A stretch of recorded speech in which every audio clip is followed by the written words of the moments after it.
Spring has arrived. The earth awakens and all life stirs.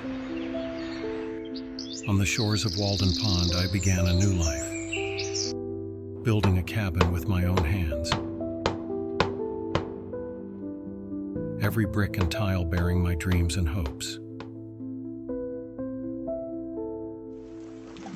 In summer, the lake is as calm as a mirror. I swim in its waters, each breath feeling like a conversation with nature, embracing its peace and tranquility. In autumn, I wander through the forest, picking up fallen leaves while preparing for winter fires.